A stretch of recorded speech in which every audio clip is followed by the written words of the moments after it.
श्रीमन्नारायण लक्ष्मी नारायण श्रीमन्नारायण लक्ष्मी श्रीमन्नारायण नारायण नारायण श्रीमन्नारायण नारायण नारायण श्रीमन्नारायण भवतारायण श्रीमन्नारायण भवतार लक्ष्मी नारायण नारायण नारायण लक्ष्मी नारायण नारायण आग लगे आकाश में बरसन लगे अंगारो आग आकाश बरसन लगे संत नहीं होते जग में तो जल मरता संसार संत होते जग में तो जल मरता संसार श्रीमन्नारायण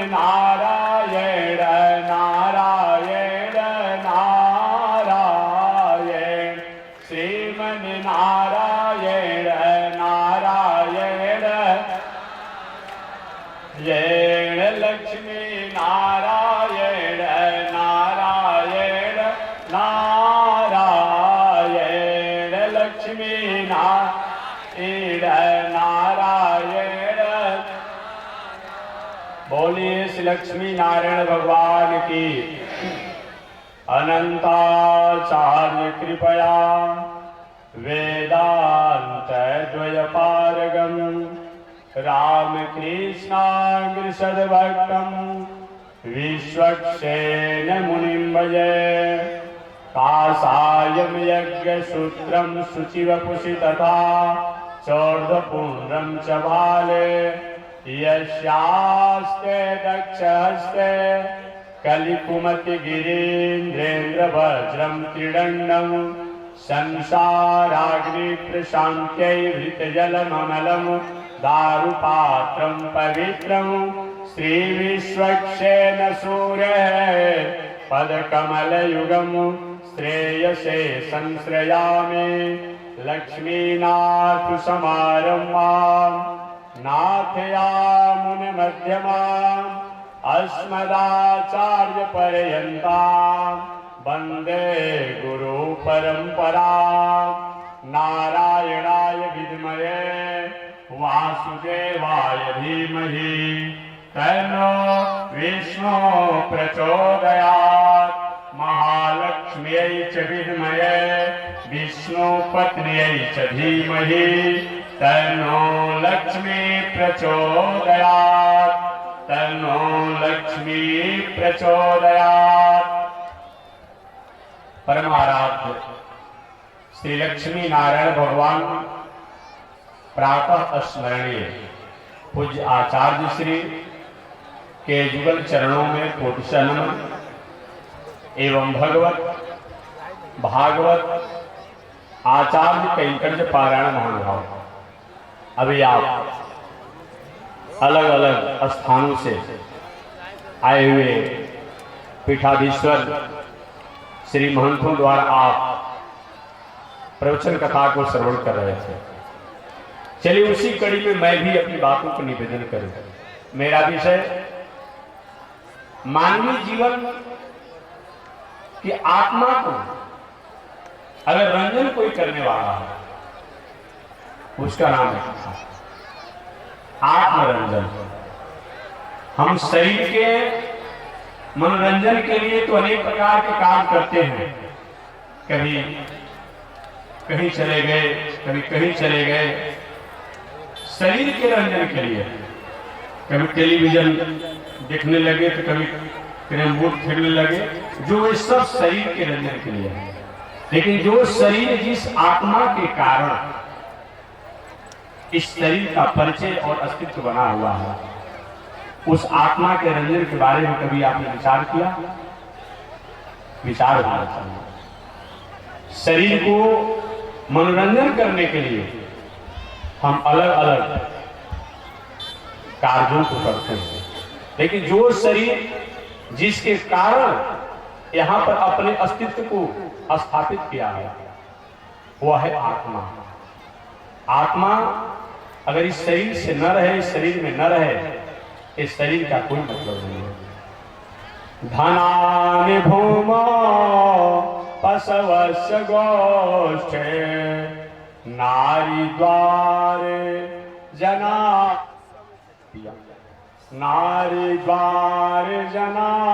शमशाने धनानि भूमौ। ये धन संपत्ति यही रह जाती है। कितना भी सुंदर आलिशान भवन को बना दिया जाए, हमारे साथ नहीं जाते हैं। कितने लोग हम लोग के बीच से निकल गए, चले गए, कितने लोग जाने की तैयारी में हैं। धनानि भूमौ, धन संपत्ति यही रह जाएगी। पशवश्च गोष्ठे, गाड़ी घोड़ा पशु जो है ये भी अपने स्थान पर रह जाएंगे। धनानि भूमौ पशवश्च गोष्ठे नारी द्वारे, पत्नी जिनकी मर्यादा और जिनकी चहल पहल चहकता में हमने अपने जीवन को रसमय और प्रेममय में अपने आप जिया, वह पत्नी बहुत करेगी तो आपके जाने के बाद घर के द्वार तक जाएगी रोते रोते। स्वजन लोग, बंधु लोग यही कहेंगे, स्त्रियों को घर के द्वार से आगे जाने का नियम नहीं है। वह भी अपने विश्वास और धैर्य को धारण करके वो भी लौट आते हैं। धनानि भूमौ पशवश्च गोष्ठे नारी द्वारे जना शमशान। ये बंधुजन जो है बहुत कुछ करेंगे तो हमारे साथ शमशान तक जाते हैं। जब तक हमारी अर्थी को अग्नि पर सुला नहीं दी जाती है तब तक चर्चा ही करेंगे। क्या चर्चा करते हैं बताओ? कुछ किसी के साथ जाता है, कोई किसी के साथ जाता है, यही बात कहेंगे। अमुक व्यक्ति ऐसे किए वैसे किए, कुछ गया उनके साथ, देखिए कुछ जाए या न जाए, लेकिन हमने अच्छा काम किया है तो अच्छे कर्म की गठरी हमारे साथ जाती है, सत्कर्म की गठरी जाती है, पुरुषार्थ की गठरी जाती है। और हमने कहीं बुरा कर्म किया है तो वो भी कुचित कर्मों की गठरी हमारे साथ जाती है, जिसको हम लोग जस और अपजस के रूप में जानते हैं। देखिए कुछ चीज ऐसा होता है जो कि देखने में नहीं होता है। जस क्या है? कोई कहते बहुत व्यक्ति का बड़ा जस है। आज जस कोई वस्तु होता है क्या? कितना वजन होता है, कितना, ऐसे नहीं जाता है। लेकिन जस से दुनिया में अलग कोई चीज होता है क्या? इसलिए कुछ नहीं जाता है, लेकिन हमारा जस और अपजस ये दोनों हमारे साथ जाता है। तो धनानि भूमौ पशवश्च गोष्ठे नारी द्वारे जना शमशान। ये बंधुजन जो है शमशान जाएंगे और जब तक आपके चिता जल में जाती है, अर्थी पर आपको सुला नहीं दिया जाता है, तब तक आपकी चर्चा करते रहते हैं। जिस पुत्र के लिए, जिस परिवार के लिए आपने अनेक प्रकार से उद्योग किया, कर्म किया, कुछ ऊंच नीच 19-20 भी किया, वह पुत्र बहुत कुछ करेगा तो यही सोचेगा जो होने वाला तब हो गया, वो भी मुख में अग्नि दे करके संस्कार करके अब सोचेगा जल्दी अब जल जाए कि हम घर तक लौट जाए। कोई साथ ही जाता होता नहीं, ऐसा हुआ ही नहीं। ये केवल कथा नहीं है, ये हम लोग रोज कहीं न कहीं घटना देख रहे हैं। किसी के साथ पत्नी का, किसी के साथ भाई का, किसी के साथ पिता का, कहीं न कहीं वो घटना देख रहे हैं। कोई साथ नहीं जाता होता नहीं। लेकिन हमारी नैतिकता, हमारी संस्कृति, हमारा संस्कार, हमारी सभ्यता, हमारी सौहार्द, हमारी सिंपैथी, हमारी नीति, हमारा सत्कर्म, ये हमारे साथ जाता है। अगर हमने गलत कर्म किया है, गलत तरीका से जीवन जिया है, उस अपजस का गठरी हमारे साथ जाता है। हमने अच्छा कर्म किया है, अच्छे तरीका से जीवन जिया है, तो जस की गठरी जाती है। यही बात है। तो हमारे भागवत केवल मनोरंजन नहीं है। महाराज जी अमुक कथा व्यास जी आए थे, उन्होंने अच्छा गायन किया, ठीक है। बीच बीच में कभी कभी हमारा आपका दिल दिमाग सेंटिमेंटल जो है इधर उधर भटक जाता है, उसके लिए भजन भाव होना ही चाहिए। पुनः उसको अपने जगह पर लाने के लिए कि हम कहीं कथा में, पूजा में, पाठ में बैठे हैं, बहुत देर तक बैठने के कारण कहीं दिल दिमाग मन बुद्धि कहीं इधर उधर भाग रहा है, तो उसके लिए कीर्तन भजन होना ही चाहिए। लेकिन केवल क्यों होना चाहिए? इसीलिए हम कहीं उस उद्देश्य अपने लक्ष्य से कहीं भटकने जा रहे हैं, उसके लिए रोकने के लिए होना चाहिए, ये बताया गया। तो मैं निवेदन करना चाह रहा कि शरीर को मनोरंजन करने के लिए अनेक प्रकार के साधन हैं, लेकिन आत्मा को रंजन करने के लिए तो ये कथा है, सत्संग है, सत्कर्म है। इसको मानव जीवन से अलग कर दिया जाए तो मानव जीवन का कोई मतलब नहीं होता। कभी कभी प्रश्न होता है कि कब और कितने बार। एक बार भोजन करने से अगर काम चल जा रहा हो आपका, एक बार श्वास लेने से काम चल जा रहा हो, एक बार अच्छा कर्म करके करेंगे, बोलेंगे रोज, श्वास रोज लेंगे, शयन रोज करेंगे, चलेंगे रोज, और अच्छे कर्म एक दिन के होगा, एक बार के होगा। इसलिए हमेशा आना चाहिए। क्यों? कभी आपने साफ वस्त्रों को देखा है? साफ वस्त्रों को अगर हम पहनते पुनः अपने आप को धोते हैं तो उसमें कहीं किसी प्रकार की बहुत गंदगी लगने की संभावना नहीं है। कोई वस्त्र अपने आप में गंदगी पर गंदगी लगा होगा, सोचो 6 महीने के बाद धोएंगे, साल भर के बाद धोएंगे, ऐसी वो गंदगी से हो जाएगा कि आप कितना भी साफ करेंगे तो साफ करने के बाद वो साफ नहीं होगा। फिर कहाँ होगा? जहाँ कपड़ा धोने वाले होते हैं उन्हीं के खाट पर साफ होगा।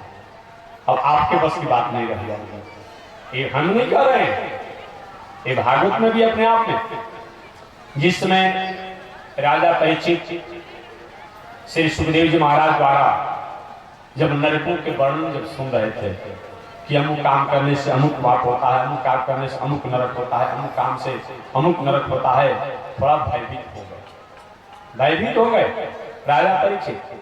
कहे गुरुजी नरक क्या होता है और स्वर्ग क्या होता है? नरक स्वर्ग है क्या चीज? तो सुखदेव जी महाराज ने कहा कि नरक दूसरा कुछ नहीं है। किसी व्यक्ति का कपड़ा कहीं गंदा हो गया, बार बार उसको धोता नहीं है, वो बस इतना गंदगी हो गया, इतना गंदा हो गया कि अपने द्वारा धोने की बात और सफाई होने की बात नहीं, तो कपड़ा धोने वाले के हाथ पर जाकर के और उसको पकड़ करके धोया जाता है, डंडे से प्रहार करके धोया जाता है। और स्वर्ग क्या है? हमने कोई अच्छे कर्मों को किया है तो उस अच्छे कर्मों का पुरस्कार रूप में हमें पद प्रतिष्ठा, धन संपत्ति, मान सम्मान इत्यादि प्राप्त है। हालांकि आध्यात्मिक दृष्टि से विचार किया जाए तो स्वर्ग और नरक दोनों ही बंधन के कारण है। अगर आध्यात्मिक दृष्टि से विचार किया जाए तो स्वर्ग जितना बंधन का कारण है उतना ही नरक भी बंधन का कारण है। कैसे? स्वर्ग का मतलब क्या हुआ? आपने किसी रुपया को फिक्स डिपॉजिट किया है, जब तक आपका फिक्स डिपॉजिट है आप निकाल करके खा रहे हैं, और जे ही फिक्स डिपॉजिट है जे ही सब कुछ समाप्त हुआ, खाता नील, तो क्या होगा? आप जाएं किसी एटीएम लेकर के, देखो भाई हमारा खाता नील हो गया है, जो सामान मिलेगा डांट कर दुकानदार खरीदवा गए यहाँ से, खाता नील है और एटीएम लेकर आए हो। कह रहे साहब आपके पास साल भर से मैं सामान ले जा रहा था, क्या कि जब तक खाता में बैलेंस था, अब खाता नील हो गया, अब हमारे दुकान पर तुम्हारा कोई औचित्य नहीं है, कोई सामान नहीं मिलेगा। एक स्वर्ग है, एक स्वर्ग है। हमने कोई सुकृत किया है, अच्छे कर्म किया है, उस अच्छे कर्म का पुण्य को हम भोग रहे हैं, भोग रहे हैं, भोग रहे हैं। जिस दिन वो हमारा सत्कर्म सुकृत समाप्त हो जाता है, हम ही उसी रोड पर, सड़क पर आ जाते हैं, फुटपाथ पर आ जाते हैं, जिसका कोई मतलब नहीं होता है। और नरक क्या होता है? नरक का मतलब हमारे द्वारा किसी प्रकार जान अनजान में कोई ऐसा कार्य हो गया, कोई जुल्म हो गया, कोई अपराध हो गया, कोई पाप हो गया, उसके दंड को भोगने के लिए हम नरक में जाते हैं और वहां भी दंड भोग करके पुनः अपने आप में हम इस संसार में आते हैं। तो स्वर्ग से भी अपने आप में संसार में आना पड़ता है और नरक से भी दंड भोग करके आना पड़ता है। स्वर्ग से सुख और भोग भोग करके आना पड़ता है संसार में, और नरक से दंड को भोग करके आना पड़ता है। दोनों स्थिति में आना ही पड़ता है। इसलिए बताया गया कि हम केवल इस शरीर के रंजन के लिए कोई काम न करें, आत्मा के रंजन के लिए। आत्मा का रंजन हो जाता है तो चाहे हम स्वर्ग रहे भा नरक रहे, हमारे पर कोई प्रभाव नहीं पड़ेगा। अच्छा ये बताइए कि जेलर साहब को कभी जेल से भय लगता है क्या? जेल के कर्मचारी को, जो सरकारी कर्मचारी को भय लगता है क्या? जा करके कैदी के बेड पर बैठ भी जाएंगे। अब हो सकता है रात्रि की गिनती करने में कहीं अपना कैदी के रूम में रह जाए, अब बाहर से केवाड़ी बंद हो जाए तो थोड़ा भी भय होता है क्या? नहीं होता है। भय तो उनको भी होना चाहिए कि वो जेल में बंद कैदियों के साथ है। आज कहीं अगर कैदी गलती से गिनती में कहीं बाहर रह जाए और कहीं छूट कर रह जाए, कहीं शौचालय या कहीं बाथरूम में, तो रात भर भयभीत रहता है अगला दिन हाजिरी में क्या होगा, कौन सा दंड होगा। इसलिए जो व्यक्ति अच्छे कर्मों द्वारा अपने जीवन को जीता है, वो व्यक्ति को अपने आप में स्वर्ग और नरक से कोई मतलब नहीं। जान लीजिए कि संसार में अगर व्यक्ति ऐसे आते भी हैं, उन पर इस संसार के बंधन का कोई प्रभाव नहीं पड़ता है। जैसे कमल का पत्ता जो है जल में ही रहता है, लेकिन जल से लेना देना नहीं रहता है। कमल के पत्ते को आपने देखा होगा, उस पर जल हाथ से लेकर डालिए फेंक देता है। तो जो लोग इस तरीका से अपने आप रहते हैं, इसलिए हमारा कर्म उद्देश्य आचरण ठीक होना चाहिए। एक व्यक्ति ने हमसे पूछा कि हमारे स्वर्ग और नरक, हमने कहा स्वर्ग और नरक यही है। वो स्वर्ग नरक तो अपने आप शास्त्रों द्वारा हम जानते हैं, ये स्वर्ग और नरक यहीं पर है। क्या चीज? अच्छे तरीका से हमारा दिल, दिमाग, मन, बुद्धि, चित्त, आहार व्यवहार से अगर हमारा जीवन है, यही हम स्वर्ग में हैं। अगर इस दुनिया में, यहाँ पर संसार में अगर हमारा दिल, दिमाग, मन, बुद्धि, चित्त, आहार व्यवहार अगर गलत कर्मों में है, तो यहाँ भी मैं नरक में हूँ। वहां तो नरक की बात होती ही है, यहाँ भी मैं नरक में हूँ, ये बताया गया है। इसलिए हमें आत्मरंजन की बात करनी चाहिए। एक कथा, प्रवचन, यज्ञ, दान, तीर्थ, व्रत, पूजा, पाठ, आत्मरंजन की बात आती है। इसीलिए मैंने कहा इस आत्मरंजन के लिए मानव जीवन को इस सत्संग तथा पूजा पाठ होना चाहिए, अन्यथा कोई चीज साथे जाता होता नहीं। धनानि भूमौ पशवस्य गोष्ठे नारी द्वारे जना श्मशाने। इतना ही नहीं, ये पुत्र भी अंतिम संस्कार करके वो भी आपके साथ छोड़ देता है। केवल हमारा नैतिकता, हमारी संस्कृति, हमारा संस्कार हमारे साथ रहता है। धर्मन गच्छत जीव एक लोका, एकमात्र जीव के साथ केवल धर्म ही जाता है। आप प्रश्न करेंगे कि धर्म है क्या चीज? धर्म की व्याख्या बहुत व्यापक है, बहुत व्यापक। नीतिकारों की बात अगर हम करें, नीतिकारों की बात अगर हम करें, अलग अलग नीतिकारों ने, नीतिज्ञों ने अलग अलग तरीका से धर्म की परिव्याख्या किया है।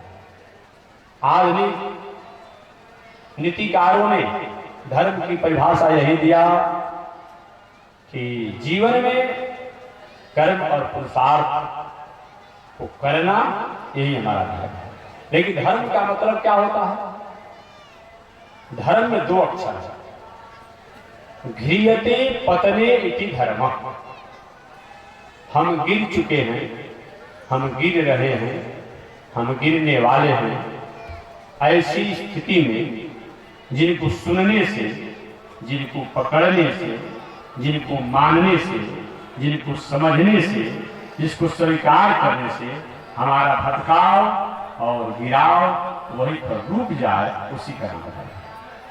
जैसे कोई व्यक्ति एक खान पान रहन सहन में कहीं गिरावट उसकी है, बहुत मैं नहीं कहना चाहता हूँ, थोड़ा सा नाराजगी हो जाती है, आप लोग नाराज हो जाते हैं, इसलिए बार बार मैं उन शब्दों को याद नहीं दिलाना चाहता हूँ।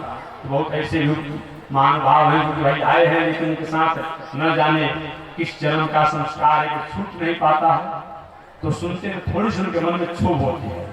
इसलिए बार बार उस बातों को मैं कह कर नहीं कर इशारा करना चाहता हूँ, ताकि वे लोग भी, और भगवान से प्रार्थना करता हूँ उनके भी जीवन में सादगी आ जाए।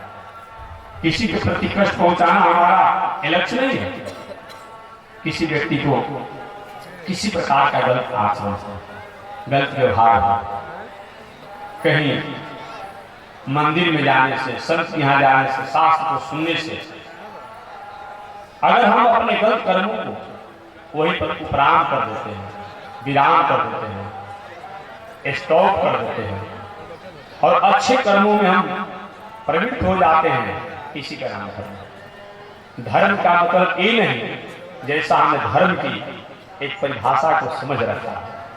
आज के परिवेश में जैसा हमने धर्म की परिभाषा समझ रखा है, उतना ही धर्म की परिभाषा नहीं है। पुनः मैं एक बार याद दिला दूं, अभी कल या परसों हमारे बिहार का, भारतवर्ष का सबसे बड़ा पर्व हो गया है छठ। इस छठ के अवसर पर देखिए, जो बहुत उल्टा खाने पीने वाला है, वही व्यक्ति छठ करना चाहता है तो थोड़ी सी गरिमा में रहता है, पीला वस्त्र पहनेगा, एक दिन पहले से ही अपने आप में थोड़ा सा व्रत, संयम, फास्ट इत्यादि रहेगा। आखिर अगर अपने आप में उसको बात समझिए कि अगर सही माने में शराब पीना, मछली खाना, अंडा खाना या जो भी एबीसीडी जो कुछ चीज अपने आप, मांस खाना, यही अगर होता हमारी स्वरूप, तो अपने आप में इस अवसर पर जो पर्व आ रहा है किल हो रहा है। इससे मालूम पड़ता है कि हमारे जीवन में जो गलत आचरण किसी कारण से हो गए हैं, वह वस्तुतः वो हमारा स्वरूप नहीं है। हम भले कर रहे हैं अपने आप में। एक प्रमाण के रूप में कह रहा हूं कि छठ के अवसर पर जो 3 बार खाता हो दिन भर में, वो भी जब छठ करेगा नहीं भैया 2-4 दिन नहीं खाएंगे, यही तो धर्म है। और क्या धर्म है? धर्म का मतलब ये नहीं गुरु शंकर जी के मंदिर में जाकर घंटी डोलाइए और शाम को बोतल रखाइए, ये धर्म नहीं। एक ही काम करिए ना, दोनों में काम कीजिए अपने आप में। अगर वो काम करते हो तो कम से कम वहां कलंकित मत कीजिए ना। आप मंदिर में जब जाना अभ्यास बना लिए हैं तो बोतल वाला काम छोड़ दीजिए, मछली मांस खाने वाला काम छोड़ दीजिए। सारा जीवन का व्यवहार आपका पूजा हो जाएगा। आपके द्वारा खेती किया जाएगा, व्यापार किया जाएगा, नौकरी किया जाएगा, अध्ययन अध्यापन किया जाएगा, और कुछ पूजा ही हो जाएगा।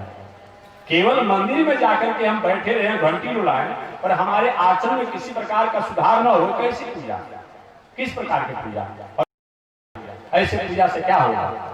इसलिए हम अपने जीवन के हर क्षण को पूजा बनाएं, अपने जीवन के हर कर्म और व्यवहार को पूजा बनाएं। इसके लिए हमें अपने जीवन के स्वरूप को सजाना और संवारना होगा। ये बताया तो मैं निवेदन करना चाह रहा था कि धर्म घ्रियते पतने इति धर्म। हम गिर चुके हैं, हम गिर रहे हैं, हम गिरने वाले हैं, उससे जो हमें रक्षा करता है। एक मीठी मैं धर्म की व्याख्या करता हूं लोगों को समझने के लिए। धर्म की व्याख्या तो बहुत लंबा चौड़ा है, तो मैं निवेदन करता हूं धर्म के बारे में। एक व्यक्ति ने पूछा था कभी झारखंड प्रदेश में, महात्मा जी धर्म की व्याख्या बता दिए। धर्म की व्याख्या बताना है जी, सारा दुनिया धर्म जानता है कि नहीं, बता दीजिए, आप मुंह से कह दीजिए, गुरबाणी से कह दीजिए। तो हमने कहा कि धर्म के बारे में समझ लीजिए। आत्मनः प्रतिकूलानि परेशान न समाचरित, जो आपके लोगों के लिए प्रतिकूल हो, विपरीत हो, निंदनीय हो, अहित हो, वह कभी भी व्यवहार दूसरे के साथ न करे। यही जैसे कोई कितना भी व्यक्ति अपने आप में शराबी हो, एक व्यवहारिक बात देगा, शराबी हुआ है कि हमारा बेटा शराबी हमसे आगे बढ़ जाए, कोई नहीं चाहता है। एक शराबी व्यक्ति के भी पीछा जाए कि अपने पुत्र भाई परिवार से वो चाहते हैं कि आपसे बढ़कर को हो जाए। यही तो धर्म है, यही धर्म है। भले किसी कारण से उसमें दुर्गुण आ गया है लेकिन नहीं चाहता है। एक बहुत बड़ा हिंसक व्यक्ति है, भले हिंसा करता है लेकिन नहीं चाहता है कि हमारा परिवार कहीं अपराधी बन जाए। यही तो अपने आप में है। भले दूसरे को हिंसा करता है और अपने परिवार पर किसी प्रकार के खरोच मत आ जाए, इसके लिए हमेशा सजग रहता है। यही तो धर्म है। इसका हिंसा करना एक धर्म है। एक बहुत बड़ा आचरण का भ्रष्ट आदमी हो, गिरा हुआ आदमी हो, दूसरे की बेटी बहू की आबरू के प्रति उसकी दृष्टि ठीक नहीं है, विचार ठीक नहीं है, ऐसा भी व्यक्ति चाहता है कि हमारे घर के किसी भी अपने आप में बेटी बहू प्रति किसी का दृष्टि खराब नहीं होना चाहिए। यही तो धर्म है, यही धर्म है। ये जब तक नहीं हो पाएगा तब तक हमने बहुत कुछ पढ़ने सुनने और जानने के बाद में उन्हें धर्म को नहीं जाना, धर्म को नहीं जाना। ये बताया गया। तो मैं धर्म की व्याख्या निवेदन करना चाहता हूं। उपनिषद के अनुसार बताया गया है कि हमारे जीवन में धैर्य आना चाहिए। ये धर्म का प्रथम लक्षण है, धैर्य। धैर्य माने विषम से विषम परिस्थिति में भी घबराना नहीं, बहुत ऊंचाई पर चढ़ने के बाद भी इतराना नहीं, अहंकार नहीं होना। ये धार्मिक व्यक्ति का प्रथम लक्षण है। कितना भी विषम परिस्थिति आ जाए उससे कभी घबराना नहीं चाहिए, क्योंकि जो भी हमारे जीवन में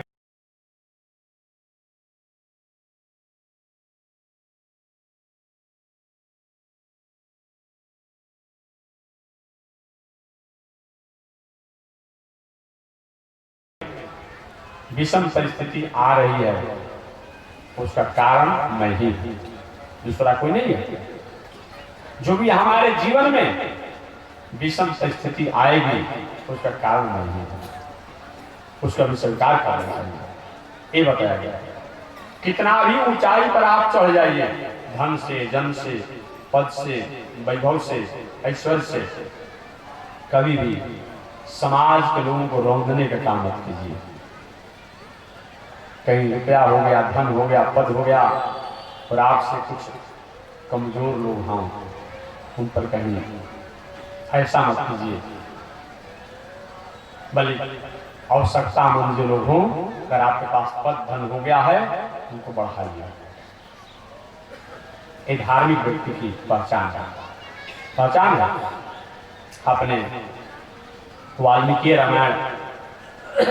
अपने वाल्मीकि रामायण पढ़ा होगा, सुना होगा।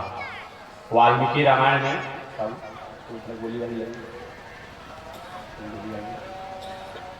वाल्मीकि रामायण में आपने पढ़ा होगा, सुना भी होगा। मानस में बहुत विस्तार से है कि नहीं, मैं बहुत कुछ नहीं बता पाऊंगा, क्योंकि कभी कभी आप लोग द्वारा सुनने का भी मौका मिलता है।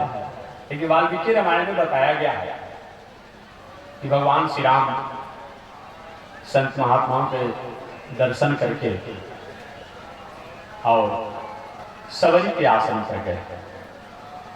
आध्यात्म रामायण, काकभूषुंडी रामायण, लुमस रामायण, जो वशिष्ठ रामायण में सब लिखा हुआ है।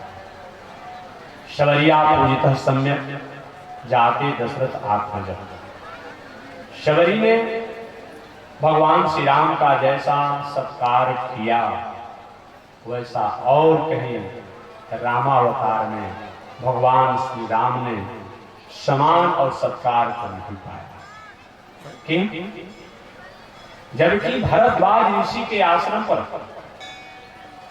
भगवान श्री राम जब गए तो बहुत प्रकार से अपने आप में भरद्वाज ऋषि ने अपनी तपस्या साधना के द्वारा सत्कार और सम्मान किया। वो उनकी साधना के थे, समर्पण का नहीं था। सबरी ने अपने साधना का प्रदर्शन नहीं किया, उसने साधना का प्रदर्शन नहीं कराई, भगवान श्री राम को अपने भावना का प्रदर्शन कराई। भरद्वाज ऋषि ने अपने साधना का, अपने सिद्धि का प्रदर्शन कराया, भावना का प्रदर्शन नहीं कराया। यही कारण है कि वाल्मीकि जी को लिखना पड़ा, शबरिया पूजित सम्यक जाते दशरथ आत्मज, ये बताया गया है। इसलिए हमारे पास साधन हो, संसाधन हो, लेकिन साधन संसाधन को हम भावना से जोड़े, भावना से जोड़े। सबरी ने किया। तो मैं निवेदन करना चाहता हूं कि धार्मिक व्यक्ति की पहचान है कि हमारा धन, हमारे पास बल, हमारे पास पद, हमारे पास रूप, हमारे पास वैभव हो, तुम समान लोगों को रौंदे नहीं, क्रोध मत करें, उनको हम आगे बढ़ाएं। अगर हमारे कारण जितना जो बढ़ सके उसको हम बढ़ाएं। ये धार्मिक व्यक्ति की पहचान है। भगवान श्री राम का उदाहरण मैं दे रहा हूं वाल्मीकि रामायण के माध्यम से। भगवान श्री राम सबरी के आश्रम पर आए। वाल्मीकि जी ने भी अपनी भावना को व्यक्त किया है अपनी लेखनी द्वारा। भगवान श्री राम सबरी द्वारा बेर को खाए, ये भी सब जानते ही हैं। अब थोड़ी सी विडंबना इस बात की है, आज के कुछ ऐसे लोग अपनी बौद्धिक विरासत द्वारा प्राप्त ज्ञानों को, लेखनी को समाज में तोड़ मरोड़ कर ऐसा स्थापित करना चाहते हैं जो कि समाज की कहीं न कहीं एक कटुता आकर वहां स्थापित हो जाएगा। ये बौद्धिक विरासत वाले महानुभावों का यह लक्षण नहीं होना चाहिए। अब कई लोगों ने किताबों में, ग्रंथों में लिख दिया कि भगवान श्री राम उस सबरी ने आधा बर खाती थी, आधा खिलाती थी। बहुत प्रचलन है अपने अफगान में, बजान में, ऐसा समान भाषा में लोग कहते हैं। लेकिन मैं आपसे पहले शास्त्र की बात में बात बताऊंगा। मैं आप लोगों से पूछना चाह रहा हूं, हमारी माताएं बैठी हुई है, भले आज इस सैटेलाइट का युग चल रहा है, आज इस कलिकाल का भी अपने आप को 6,000 वर्ष समय बीत गया, लेकिन कोई भी माताएं अगर कहीं सही माने में हम ही अपने बारे में करें, मान लीजिए महात्मा जी को खिलाना है तो कहीं अपने आप में कहीं सेव हो व केला हो, आधा खाएगी और आधा को खिलाएगी, ऐसा हो सकता है? हमारे तो बात दिमाग नहीं बैठते। कितना भी कुछ भी हो, बहुत कुछ धर्म कर्म को न जाने, अब भला इतना बड़ा भक्ता सबरी और आधा बैर खाती थी और आधा राम जी को खिलाती थी। न जाने किस अपनी बौद्धिक पांडित्य का उपयोग उन महानुभावों ने किया है, और वही बताएंगे उसके बारे में। लेकिन इस शास्त्र की प्रणाली को, शास्त्रीय परिपाटी को कहीं क्रोश करके किसी बातों को स्थापित किया जाए, अच्छी बात नहीं है। तो आप पूछेंगे महात्मा जी तो कहा क्यों गया है? भागवत में भी तो आया है। नारद जी ने स्पष्ट कहा, मैं संतों का जूठा प्रसाद पा करके, कथा सुनते भी आप लोग होंगे कि संतों का जूठा प्रसाद पा करके ही आज मैं एक गंधर्व का बेटा अपने आप में दासी पुत्र और दासी पुत्र से आज देवर्षि नारद बना हुआ है। संतों का जूठन प्रसाद यहां भी आया है, और यहां भी सबरी के साथ कैसे समन्वय करेंगे? शास्त्र की उक्तियों को, शास्त्र के वाक्यों को पुष्टि करने के लिए, संपुष्टि करने के लिए, अनुमोदन करने के लिए, स्थापित करने के लिए अन्य शास्त्रों को भी सहारा लेनी पड़ेगी। तब हम शास्त्र की अर्थों को ठीक से कर पाएंगे, अन्यथा नहीं हो पाएगा। वेदार्थो निश्चितव्य स्मृति इतिहास पुराणी। वेदार्थो, वेद का अर्थ निश्चितव्य, निश्चय किया जाता है स्मृति द्वारा, चाहे पराशर स्मृति, सांदीपनि स्मृति, मनु स्मृति इत्यादि। वेदार्थो निश्चितव्य, स्मृति इतिहास में इतिहास महाभारत। पहले तो नारद जी की बात याद तो वाल्मीकि रामायण प्रवेश में कर जाऊं पुराणी, और नारद जी ने स्पष्ट कहा है पुराण से प्रमाण की बात नहीं कि मैंने संतों के जूठन प्रसाद खाकर के याद कहा दासी का पुत्र आज देवर्षि नारद। एक तरफ शास्त्र कहता है कि नो उच्छिष्ट कश्चित दद्यात्, नो उच्छिष्ट कश्चित दद्यात्, किसी को जूठा नहीं खिलाना चाहिए न खाना चाहिए।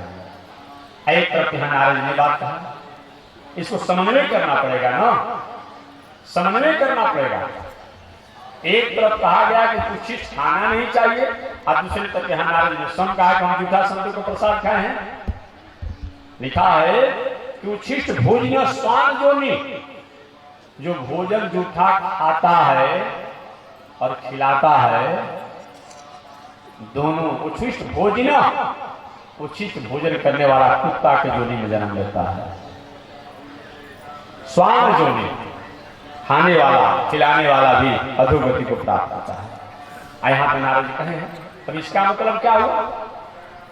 उच्छिष्ट का मतलब ये नहीं कि आधा हम खाए और आधा खिला दिया आपको। आजकल चल रहा है कौन तो बफर सिस्टम की, कौन तो उसमें तो वो उसको गिर सिस्टम कहें कि बफेलो सिस्टम कहें कि बैकूफ सिस्टम का हम यहाँ कहेंगे।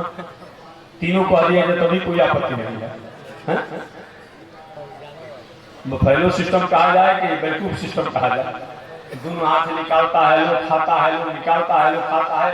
अरे भाई अभी तो 7 महीने से आप ग्रसित हो गए हैं प्रभाव से, वायरस से चिड़िया है। पहले हमारे ऋषि संत महात्मा लोग कहते थे, आप कमेंट करते थे, कहते थे कि छुआछूत मना रहा। अरे छुआछूत है भाई, नहीं, ये आपकी बुद्धि की कमजोरी है भाई। आपका खान पान, रहन सहन, उठन बैठन, कहाँ कहाँ उठा है, कहाँ आपने बैठा है, किस तरह का बैक्टीरिया वायरस आपके पास है, ये छुआछूत नहीं है। एक अपने आप स्वच्छता का एक प्रतीक है, ये समझना चाहिए। आज अपने साथ कर रहे हैं, अपना बेटा भी कई किस प्रकार का शंका हो जा रहा है, तो बाप मुझसे अलग रह रहा है, और उससे पूछे क्या क्यों कर रहे हो छुआछूत के भाई, भेद ऐसा भेद क्यों कर रहे हो, उसे पूछना चाहिए उन लोगों से। नहीं, ये मर्यादा है जी, ये व्यवस्था है जी, ये स्वच्छता है जी। स्वच्छता रहना अपने आप में कोई दोष नहीं है, ये बताया गया है। हम जिसको अपने दृष्टि से न देखते हैं वो भी तो हमारे साथ संक्रमण में है। ये वायरस हम देख नहीं पा रहे हैं, लेकिन इसके बाद इतना हम प्रभावित हो गए हैं। इसलिए मैं निवेदन करना चाहता हूं, बताया गया है कि अपने आप में जूठा खाना भी नहीं चाहिए, जूठा खिलाना भी नहीं चाहिए, नहीं तो कुत्ता के जोड़ी प्राप्त होता है। तब इसका मतलब क्या होगा? उच्छिष्ट का मतलब, उच्छिष्ट का मतलब कि आज भी संत महात्मा किसी के द्वार पर जाते हैं तो भोज भंडारा प्रसाद बनाते हैं। बनाने के बाद अपना भगवान का भोग लगाए और प्रसाद पाए, और पात्र जिस पात्र में बनाए उसे पात्र में जो भोजन बचा रहा उसी को उच्छिष्ट कहा गया है। नारद ने कहा कि संत लोग जो प्रसाद बना करके खा लेते थे और जो बचता था उसको मैं और हमारी माता उसको खाती थी, और इसका प्रभाव हुआ कि हम लोग आज दासी पुत्र कहाँ देवर्षि नारद बन गया। ये उच्छिष्ट का मतलब है।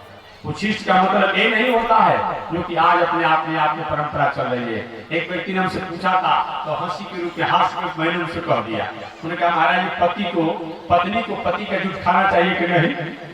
हमें कहा है कहीं कुछ लिखा होता है क्या, कोई बात है क्या? कहाँ इससे प्रेम बढ़ता है, और बताइए जूठ खाने से प्रेम बढ़ता है?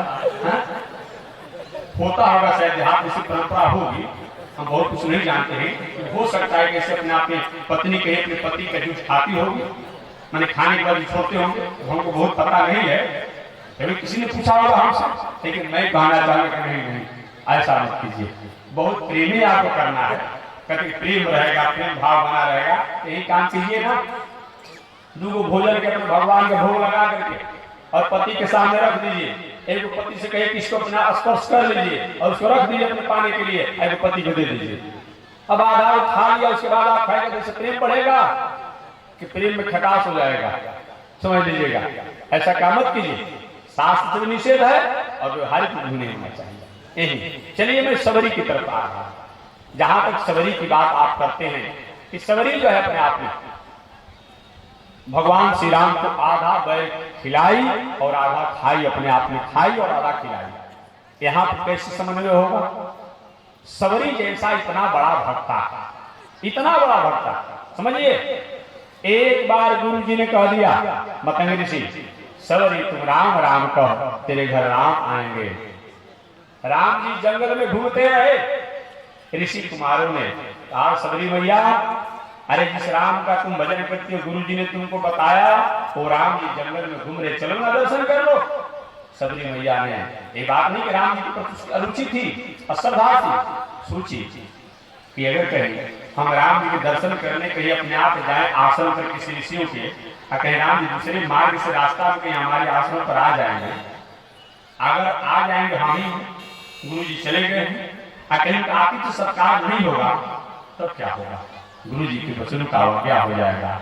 सबरी ने उन ऋषि कुमारों से कहा, वत्स जो राम जंगल में घूम रहे हैं वो राम घूमे, लेकिन हमारे गुरु जी तो कह गए हैं कि सबरी तुम राम राम कह, तेरे घर राम आएंगे। वह राम तो हमारे गुरुदेव की आज्ञा सत्य अगर है तो आश्रम पर आएंगे और आना पड़ता। बहुत बड़े बड़े संत महात्माओं के आश्रम को छोड़ करके और सबरी के आश्रम पर राम जी को अपना, तो ही मैं बताना चाह रहा था कि धार्मिक व्यक्ति का यही बात हमें पुष्टि करना है इस कथा के माध्यम से कि अपने आप में बड़ा आदमी जो होता है, अगर धन जन पद प्रतिष्ठा मान सम्मान अगर वो प्राप्त होता है तो आवश्यकता मंद जो लोग हैं उनको वह ऊपर बढ़ाता है, आगे बढ़ाता है। यही अपने आप में धार्मिक व्यक्ति की पहचान बताई गई है। भगवान श्री राम का उदाहरण मैं दे रहा हूं। भगवान श्री राम अपने आप में जब सबरी के आश्रम पर आए, सबरी द्वारा सत्कार को प्राप्त किए और पंपा सरोवर के तट पर गए।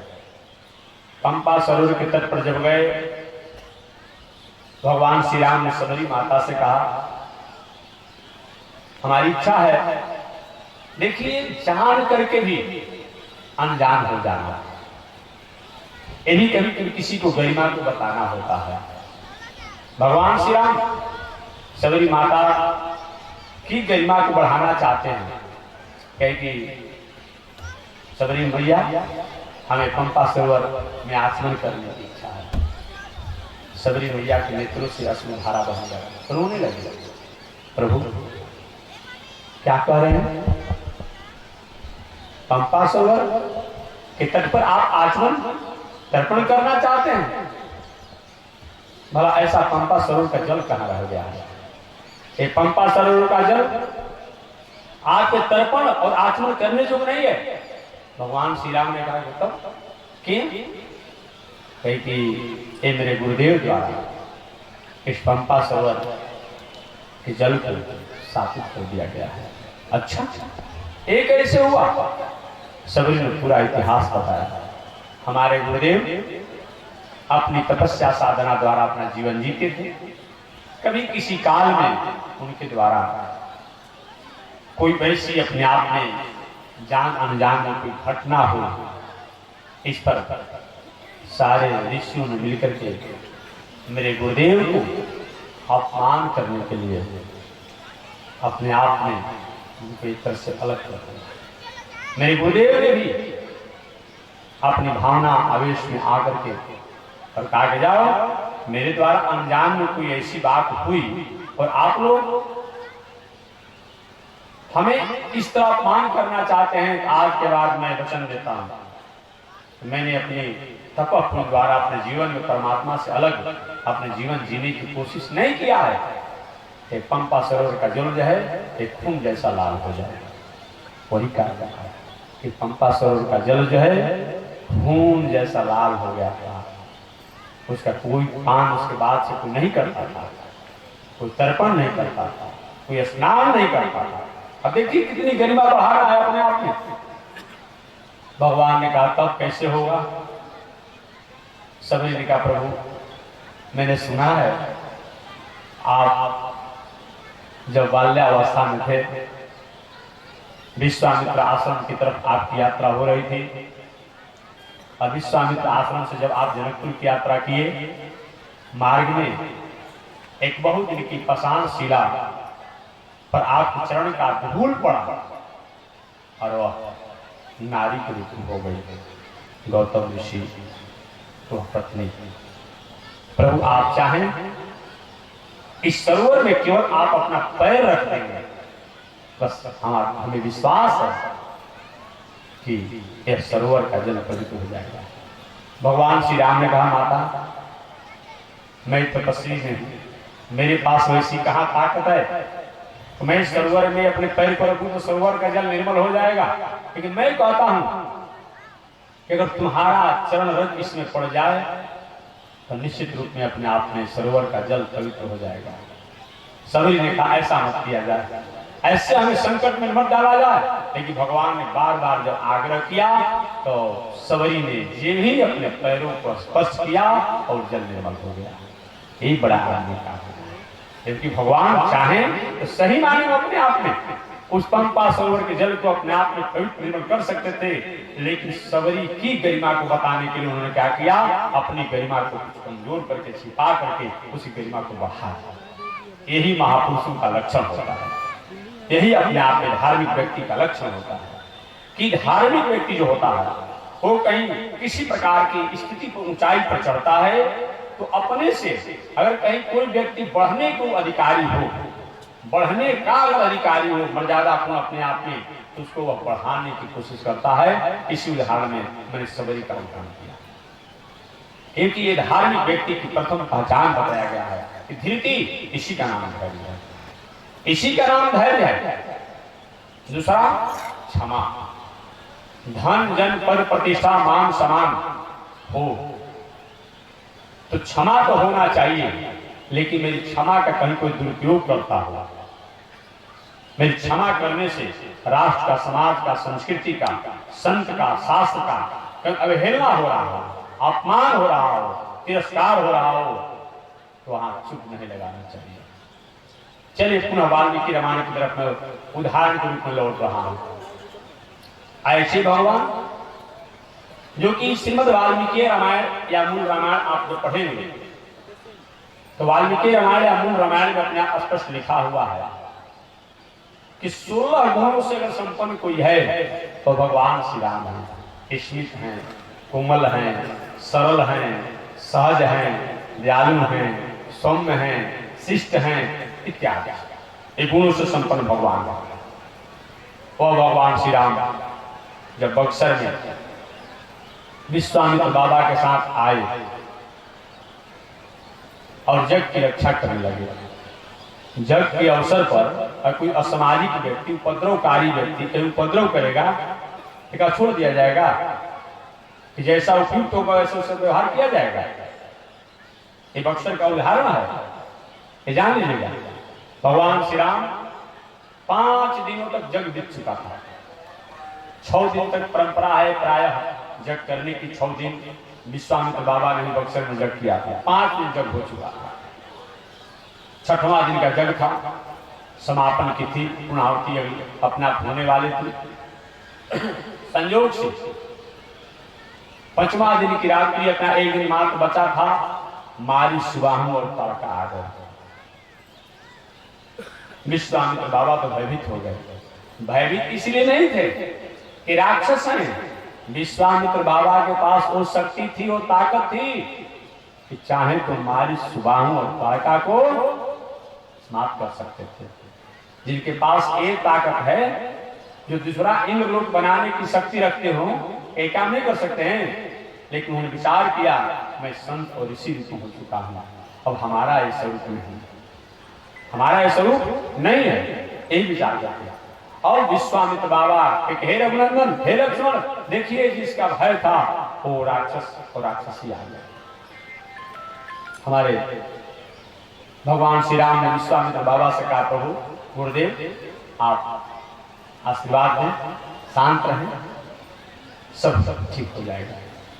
भगवान श्री राम मारी सुबाहु तारका तीनों अपने आप में गरज रहे थे और उनके और भी अनुचर थे, गरज रहे थे। भगवान श्री राम ने कहा कि हे मारीच, हे सुबाहु, हे तारका, हमारे गुरुजी आपके जमीन में भी नहीं, आपके खेत में भी नहीं है, आपसे रुपया पैसा भी नहीं मांग रहे हैं, इनकी जग में क्यों आप बाधा पहुंचा रहे हैं, इनको जग पूरा क्यों नहीं होने देते हैं।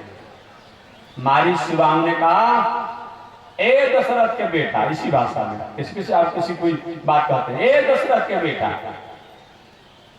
पहले मेरा धर्म को जान लो, पहले मेरे धर्म को जान लो, मेरे स्वभाव को जानो, अब तब आप बात कहना। भगवान ने बताइए आपका क्या धर्म है, क्या स्वभाव है। तो उसने कहा, अदमो दिजान प्रेत जजिन निहरम पुरुमा प्रेत नरादिवास हयंत हे दास रथे निहाय।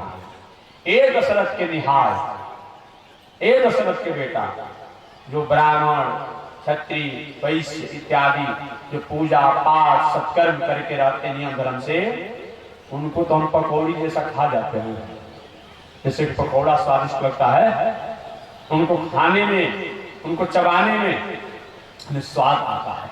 अदमो दिया प्रेत जजिन्य हर्म, जो समान जीवन जीने वाला है, उसको तो मैं दाल भात के समान खा जाता है, भोजन के रूप में। आज ऐसे जो धर्म कर्म से मतलब नहीं, अपने केवल अपने जीवन में रहता है, ऐसे गांव के गांव चारों ओर से घेर करके और आग लगा करके शमशान बना देते हैं। हयंत हे दासरथे निहाय, ए दशरथ के निहाय, ये मेरा निजी धर्म है। उस मारी सुबाहु ने तारका ने कहा। तो भगवान का तो राक्षस, हे राक्षस, आप ठीक ही कर रहे हैं, लेकिन ठीक आपके विपरीत हमारा धर्म है, जो संत महात्मा शास्त्र संस्कृति को कहीं अपने आप में कष्ट पहुंचाता है, उसको मैं छोड़ता नहीं हूं। और भगवान ने वही क्या किया कि अपने आप में सुबाहु का कल्याण कर दिया। तारका का अपने आप में बताया गया कल्याण हो गया, और मारी से आगे भविष्य में और काम लेना था, इसीलिए अपने बाण पर ऐसा मारे कि मुंबई बंबई चला गया। बाद में उसका बध हुआ है। तो मैं निवेदन करना चाह रहा था, क्षमा का मतलब यही होता है। अगर हमारी क्षमा का, हमारी सरलता का, हमारी सहजता का, हमारी कोमलता का कोई दुरुपयोग करना चाहता होगा, वहां तो थोड़ा हमें खड़ा होना पड़ेगा। ये बताया गया, वहां खड़ा होना पड़ेगा। ये भगवान श्री राम द्वारा हमें दोनों उपदेश प्राप्त होता है। अगर हमारी योग्यता, हमारे धन बल जस प्रतिष्ठा से अगर आवश्यकता मन अगर बढ़ना चाहता हो, उसको खूब हम ऊंचा उठाएंगे। कहीं हमारी सरलता सहजता का कोई दुरुपयोग करना चाहता होगा, तो वहां तो थोड़ा सा हमें खड़ा होना पड़ेगा। ये धार्मिक व्यक्ति का दूसरी पहचान है, ये बताया गया है। तो शेष चर्चा कल मैं करूंगा, क्योंकि समय से हमने कहा है कि 5 बजे सबको छोड़ देंगे, बहुत दूर दराज जाना है। तो शेष चर्चा धर्म की कल मैं करूंगा। जो भागवत में केवल यह भागवत मनोरंजन नहीं है, यह आत्मरंजन है, आत्मा को रंजन देने के लिए। और ऐसे आत्मा को रंजन देने के लिए हमें धर्म और संस्कृति को जानना पड़ेगा। वह धर्म तो कल मैं विस्तार से बताऊंगा कि धर्म के जो उपनिषद के अनुसार 10 लक्षण बताए गए हैं, वह 10 लक्षण कौन कौन है, इसमें 2 की व्याख्या मैंने कर दिया, शेष और व्याख्या करूंगा। आज इसी के साथ वाणी विराम। एक बार भगवान का नाम। श्रीमन नारायण नारायण नारायण, श्रीमन नारायण नारायण, लक्ष्मी नारायण नारायण नारायण, लक्ष्मी नारायण नारायण। बोले श्री लक्ष्मी नारायण भगवान की, भास्कर भगवान रामानुजाचार्य स्वामी जी महाराज की, विश्वबंध जगदाचार्य श्री त्रिदंडी स्वामी जी महाराज की। हरिओम। शांति शांति शांति।